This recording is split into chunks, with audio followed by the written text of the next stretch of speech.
Novel سلفائٹ، تحریر نور راجپوت، قسط number 5۔ یہ رحمان پروڈکشن کا اسٹوڈیو تھا۔ شاندار کیبن کے اندر مسٹر رحمان اپنی کرسی پر براجمان تھا۔ سامنے ٹی وی پر کسی گلوکار کی پرفارمنس دیکھ رہا تھا۔ سر آر جے نوجوانوں میں بہت مشہور ہو چکا ہے، اس کی فین فالوئنگ لاکھوں میں پہنچ چکی ہے، سیکرٹری نے اپنے سامنے بیٹھے مسٹر رحمان سے کہا، جو بہت غور سے گانا گاتے لڑکے کو دیکھ رہا تھا۔ جانتا ہوں، مسٹر رحمان نے دو لفظی جواب دیا۔ پھر کیا سوچ رہے ہیں آپ سر؟ ہم اپنی نئی البم مرجان کے لیے اسے کاسٹ کر سکتے ہیں۔ آواز اچھی ہے، دم بھی ہے، لیکن لڑکے کے پاس جذبات نہیں ہیں۔ اور تم جانتے ہو مجھے ایسے گلوکار پسند ہیں جن کی آواز دل سے نکلتی ہو۔ جی سر، پھر یہ کہ میں ابھی اسے نہیں کاسٹ کر سکتا۔ میں انتظار کروں گا تب تک کا جب تک اس کے اندر جذبات نہ جاگ جائیں۔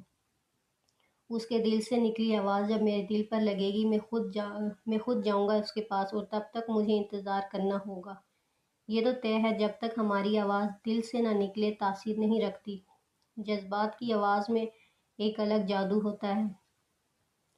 مسٹر آر جے نے اپنا فیصلہ سنایا تو سیکرٹری نے اس بات میں سر ہلائی۔ اسے آر جے بہت پسند تھا، وہ چاہتا تھا ان کی اگلی البم میں وہ کام کرے، لیکن شاید وہ دونوں یہ نہیں جانتے تھے کہ آر جے کے پاس جذبات نام کی چیز نہیں تھی۔ اگر تھی بھی تو وہ اسے کنٹرول کرنا اچھے سے جانتا تھا۔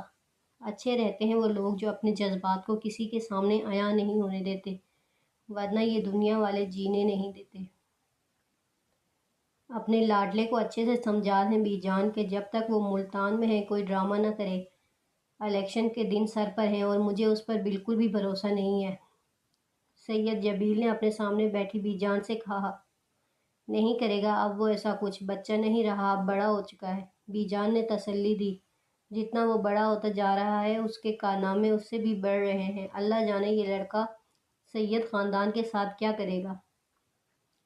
سید جلیل غالباً اپنے بیٹے سے بہت تنگ تھے۔ میں حشام سے کرتی ہوں بات، ویسے بھی کل وہ واپس چلا جائے گا۔ پریشان ہونے والی کیا بات ہے؟ کیا پتہ وہ جاتے جاتے کچھ کر جائے، کوئی اس کی پیشن گوئی بھی تو نہیں کر سکتا۔ سید جلیل نے اٹھتے ہوئے اپنی چادر درست کی اور باہر کی طرف چلے گئے۔ سیڑھیوں پر کھڑے آر جے نے اپنے باپ کی آواز صاف سنی تھی اور پھر اس کے چہرے پر پراسرار سی مسکراہٹ پھیل گئی۔ یعنی پکا وہ کچھ کرنے والا تھا۔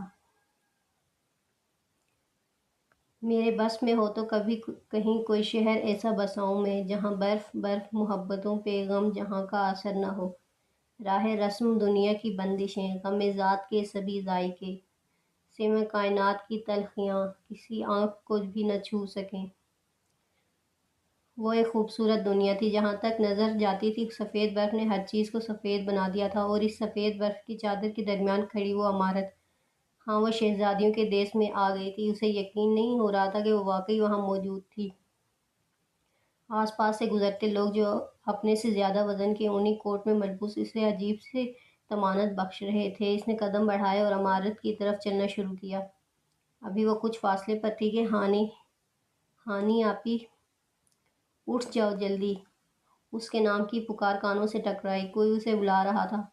ہانو آپی۔ جواد اس کا نام بگاڑنے میں کوئی کمی نہیں چھوڑتا تھا۔ کیا ہے؟ وہ سخت بدمزہ ہوئی۔ اٹھ جاؤ، مہرو آپی کی کال آئی ہے، بلا رہی ہیں آپ کو، وہ اس کی رضائی کھینچتے ہوئے بتا رہا تھا۔ آ رہی ہوں، جاؤ تم، بس تھوڑا سا فاصلہ رہ گیا تھا، یہ لوگ کبھی مجھے میرے خوابوں میں بھی سکون سے نہیں رہنے دیں گے۔ وہ بڑبڑا رہی تھی۔ اسے خواب ٹوٹ جانے کا دکھ ہوا تھا۔ ایسا تو ہمیشہ ہوتا آیا تھا، لیکن جانے کیوں پریوں کے دیس جانے کے خواب اس کا پیچھا نہیں چھوڑتے تھے۔ وہ لاکھ سمجھدار سہی، لاکھ بڑی سہی، جو وہ بن گئی تھی اس کا اندر اب بھی ویسا ہی تھا، معصوم پریوں کے خواب دیکھنے والا۔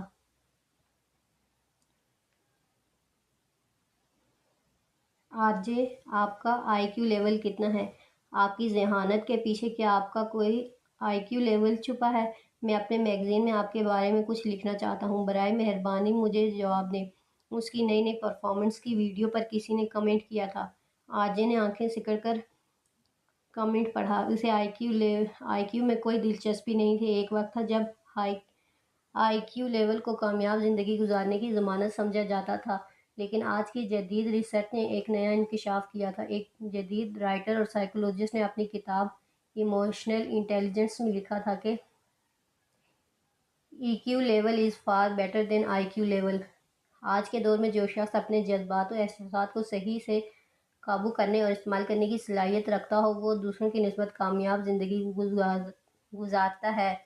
آج کل بڑی بڑی کمپنیاں بھی ای کیو لیول کی بنیاد پر جاب دیتی ہیں اور عاجز سے زیادہ اپنے جذبات اور احساسات پر قابو رکھنے والا اور سامنے والے کے جذبات اور احساسات کو جان لینے والا شخص بھلا کون ہو سکتا تھا۔ میرا آئی کیو لیول 0 ہے، وہ جواب دے کر لیپ ٹاپ بند کر چکا تھا۔ اسے کوئی دلچسپی نہیں تھی لوگ اس کے بارے میں کیا سوچتے تھے۔ اس کی ذہانت کی ایک بڑی وجہ اس کا سلفائٹ ہونا تھا، اور ایک اور وجہ تھی، ایک اور راز تھا جو وقت افشاں کرنے والا تھا۔ ہر کوئی اداس آنکھیں لیے پھرتا ہے، ہر کوئی محبت کا سزاوار ہو جیسے۔ تم سوچ نہیں سکتی ایلا، آج میں بہت خوش ہوں۔ ماہی کے ہاتھ شدت اور جذبات سے کانپ رہے تھے۔ بتاؤ میں اب کیا کروں، کیسے اس شخص سے بات کروں؟ ماہی کی آواز بھرا گئی تھی۔ سامنے لیپ ٹاپ پر اس شخص کی تصویر چمک رہی تھی۔ کتنی مشکلوں سے ڈھونڈا تھا اسے ماہی نے۔ کرنا کیا ہے پاگل، سب سے پہلے ایڈ کرو انہیں، پھر بات کر لینا، ایلا نے مشورہ دیا۔ وہ مجھ سے بات تو کریں گے نا؟ ماہی کو یقین نہیں آ رہا تھا وہ اسی شخص کا اکاؤنٹ تھا، سید حشام بن جبیر۔ ہاں یہی نام تھا اس شخص کا، جو سفید کرف لگے کپڑے پہنے، بھورے رنگ کی چادر کو کندھوں پر پھیلائے اپنے تمام تر وجاہت کے ساتھ بیٹھا تھا۔ وہ بنا پلکیں جھپکائے اس کی پروفائل پکچر کو دیکھ رہی تھی۔ ہوش میں آؤ ماہی، اس سے پہلے کہ دیر ہو جائے، بات کر لو، ایلا کہتی کمرے سے باہر نکل گئی تھی جبکہ ماہی کے ہاتھ کانپ رہے تھے۔ اس کی آنکھوں میں نمی چمکی تھی۔ وہ شخص کس حد تک اسے عزیز ہو چکا تھا وہ خود نہیں جانتی تھی۔ ہانی، تمہیں وہ اسمارا آپی یاد ہے جو اسکول میں ہماری سینئر تھیں؟ مہرو نے سامنے بیٹھی ہانم سے پوچھا، جو تیزی سے رجسٹر پر قلم چلا رہی تھی۔ نہیں، کچھ خاص نہیں، وہی جس سے میری اچھی خاصی دوستی تھی، جس نے ٹاپ بھی کیا تھا۔ مہرو نے یاد کروانا چاہا۔ کیا ہوا اسے؟ ہانم نے پوچھا۔ اس کی مما کا پرائیویٹ کالج ہے، اچھا خاصا ہے، انہیں 2 ماہ کے لیے ایک ٹیچر کی ضرورت ہے۔ کل اسمارا آپی کی کال آئی تھی، وہ پوچھ رہی تھی کہ اگر کوئی ٹیچر ہو ایف ایس سی کے اسٹوڈنٹس کو پڑھانا، بس 2 ماہ۔ ہانم نے اب کی بات سر اٹھا کر اسے دیکھا۔ کیا وہ مجھے رکھ لیں گی؟ اس کا ذہن مہرو کی بات کو سمجھ گیا تھا۔ ہاں میں نے بات کی تھی، وہ کہہ رہے تھے کہ اگر ڈیمو اچھا دیا تو میں کوشش کروں گی، 2 ماہ ہی کافی ہیں میرے لیے۔ اب ہانم کا دماغ تیزی سے کام کر رہا تھا۔ ویسے وہاں سارے ٹیچرز بہت ہائی کوالیفائڈ ہیں، لیکن اب ان کی بھی مجبوری ہے، اور اسمارا آپی میری بات بھی مان لیتی ہیں۔ وہ اپنی ماما کو منا لیں گی، لیکن تم سوچ سمجھ لو، 2 کام ایک ساتھ کر لو گی؟ ٹائمنگ کیا ہے کالج کی؟ خانم نے پوچھا۔ صبح 8 سے 1 بجے تک۔ بس ٹھیک، اکیڈمی کا ٹائم 2 بجے سے شروع ہوتا ہے۔ بس 2 ماہ کی تو بات ہے، میں کر لوں گی کچھ نہ کچھ۔ خانم کے دماغ سے جیسے بہت سا بوجھ اتر گیا تھا۔ البتہ اب اسے ایک نئی فکر تھی، پتہ نہیں اسے یہ جاب ملتی ہے یا نہیں۔ حشام آرجے کو بلانے اس کے کمرے میں آیا تھا، لیکن وہ اسے وہاں نظر نہیں آیا۔ وہ واش روم کا دروازہ بند تھا اور شاور کی آواز سے اس نے اندازہ لگا لیا تھا کہ وہ اندر تھا۔ ابھی وہ کچھ کہنے والا تھا جب اس کی نظر آرجے کے موبائل پر پڑی جو بلنک کر رہا تھا۔ وہ واحد شخص تھا جو اس کے فون کو ہاتھ لگا سکتا تھا۔ حشام نے آگے بڑھ کر فون اٹھایا اور دوسرے ہی پر اسے جھٹکا لگا تھا، جیسے کوئی کرنٹ موبائل فون سے۔ Don't touch my phone you bromides. Mobile کی اسکرین سے آواز ابھری تھی اور اس پر لکھا بھی چمک رہا تھا۔ ایک بڑا سا ٹائیگر منہ کھولے کھا جانے والی نظروں سے اسے گھور رہا تھا، جس کے منہ میں یہ الفاظ چمک رہے تھے، کیا ہوا شامو کاکا، ڈر گئے؟ اندر سے اس کی آواز ابھری تھی، جانے اسے کیسے پتہ چل جاتا تھا۔ ڈوب کے مر جاؤ تم، انتہائی کوئی ذلیل انسان ہو ویسے۔ حشام کو غصہ آ گیا تھا، جبکہ آرجے کا قہقہہ ابھرا تھا۔ برومائڈ صاحب کیا لینے آئے ہو میرے کمرے میں؟ اس کے برومائڈ کہنے پر حشام مزید تپا۔ تمہیں پتہ بھی ہے برومائڈ کا مطلب کیا ہے؟ یہ تو تمہیں پتہ ہوگا شامو کاکا، انگلش لٹریچر تو تم پڑھ رہے ہو، برومائڈس کا مطلب پرانے خیالات، کیا تمہیں میں پرانے خیالات کا لگتا ہوں؟ حشام کو اس کا برومائڈ کہنا برا لگا تھا۔ جی بالکل، شامو کاکا آپ اولڈ فیشنڈ انسان ہیں، اس بات کا اندازہ آپ اپنے کپڑوں سے لگا لیں۔ وہ ترکی بترکی جواب دے چکا تھا، جبکہ حشام دانت بھینچ کر رہ گیا تھا۔ نہا کر جلدی نیچے مرو، مدیحہ آئی ہے، تمہیں بلا رہی ہے۔ مدیحہ حشام کی چھوٹی بہن تھی جو ڈاکٹر بن رہی تھی۔ وہ کہہ کر رکا نہیں تھا بلکہ کمرے سے باہر نکل گیا تھا، کیونکہ آرجے سے بحث کرنا فضول تھا۔ رہنے دو ہانی، ایک وقت میں تم سے دو کام نہیں ہوں گے، پھر تم کہو گی کہ پڑھائی پر دھیان نہیں دے پا رہی۔ آسیہ بیگم نے اپنی بیٹی کو سمجھانا چاہا تھا۔ وہ تو ویسے بھی نہیں دے پا رہی اماں، فائدہ ہی ہوگا نا مجھے، بس 2 مہینے کی تو بات ہے۔ ہانی نے جواب دیا۔ اچھا ہے، جانے دے امی، گھر میں رہ کر بھی تو اس نے کتابیں چاٹنی ہیں۔ باہر نکلے گی، باہر کی دنیا سے ملے گی، اس کا غصہ بھی کم ہوگا۔ ماہم نے ٹانگ اٹکائی۔ خانم نے اسے کھا جانے والی نظروں سے گھورا۔